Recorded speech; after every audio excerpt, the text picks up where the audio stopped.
Me Too. All right, y'all got too many twos here, all right, damn it. I'm from Arkansas. All right? The Me Too, him too. Okay, well, that's our deal. Okay, all right. There's two. But they're weaponizing it, just like the other speakers have said. And they're discrediting legitimate women. But they don't care. They're supposed to be the champion for women's rights, as they're tearing women's rights apart the whole time. I mean, think about it. You ain't got to be a rocket scientist to figure that out. Even hillbilly from Arkansas knows that shit. So like I said, guys, there's a lot of things going on in this country. I mean, honestly, we're going to have a bunch of, new Democrats coming up running for president. The Democrats won the House of Representatives, as y'all know. We've had a lot of election fraud down there in Florida. Big stink stirred up over that. Recounts, the Georgia governor's race is another. This country is divided more than I've ever seen it in my 42 years on this earth. I never thought I'd ever see it like this. People divided, right and left. It's not north and south, east and west, it's right and left. And we got to come together as Americans and find common ground. This is our country. We all live here. Each and every one of us has got a birth certificate. We're citizens, guys. Okay? We all pay the same taxes. We all work the same shitty jobs.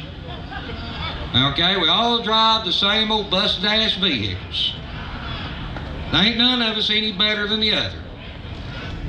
But if we lose our country to this petty crap, what do we got left? Our country's the only thing we got, guys. And once it's gone, we ain't got nothing. We've got to do what it takes to save this country.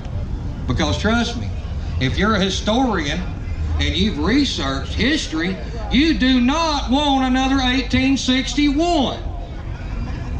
You do not want 5 years of war and reconstruction trying to bring a nation back together. A lot of hard feelings. A lot of hard feelings even to this day, 155 years ago by some people. You know, we got to learn from our past. But if we continue on the road that we're going on, we're looking at such disaster coming. And that's the reason I come out here and do what I do. That's the reason Tiny and the rest of these guys do what they do, is because we're all about freedom. We don't want socialism take over. We don't like communism. We're all about freedom, guys. We're all about preserving our way of life as Americans. That's what it's about. And that's the reason I traveled 2,500 miles up here to do this. Trust me, I got other things to do. But if country comes first, and if you love your country, you will stand up for it. You will not make excuses. You will put that fishing trip or that hunting trip off. You say, my country needs me here today. I'm going to start being a better American. Because this country is where I've lived, where I work, where I raise my children, and where I'm going to raise my grandchildren. And what I do today has a big effect on how life they've got tomorrow. Amen. God bless everybody out there.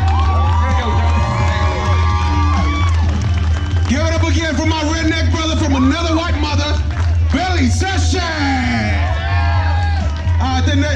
This next speaker coming up today, I just met her today, and I was told that she's a veteran. Thank you for your service. Everybody give it up for Sister Rebeka.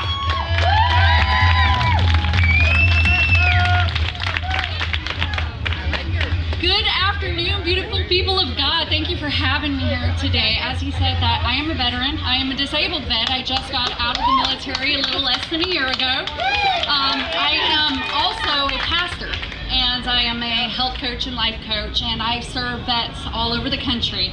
But I'm here today because the world sees society as the truth does not matter, but the appearance of the truth matters. And I want to share the appearance of my truth before I became who I am today, because I used to be a victim, but I am now a victor of everything that I've overcome through my own abuse.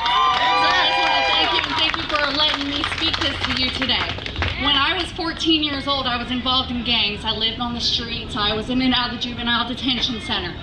And because I was involved in gangs, I was gang raped. I was gang raped by over 25 men. And that destroyed me. That destroyed who I was. That took me down, that I even went into the point where I started using drugs. I started drinking alcohol. I became a teenage mother. I now have 4 kids. And because I became that teenage mother, I kept going downhill. But I was very destructive to everybody around me, that I went into a marriage and took my ex-husband down. That marriage became so abusive because I was abused that I wanted to take him down. I was like, oh, okay, well, I was abused my whole life. I'm gonna take this man down with me. He got shot in Afghanistan, came back, suffered from PTSD, suffered from everything else. And it got to the point that the physical abuse kept going back and forth. When the physical abuse kept going back and forth, I actually killed myself. I decided to take my own life. I died for over a minute. Doctors brought me back to life. I did it again, killed myself.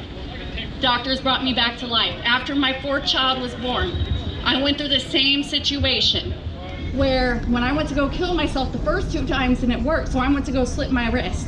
My son's crib collapsed in the middle of the night at 3:16 in the morning. And after his crib collapsed, I crawled out there. Every bone in my hand was shattered. My back was broken. Everything about me was taken down. And I looked at it again. I said, I will no longer be a victim of this violence because I put myself in that violence. And the appearance of my truth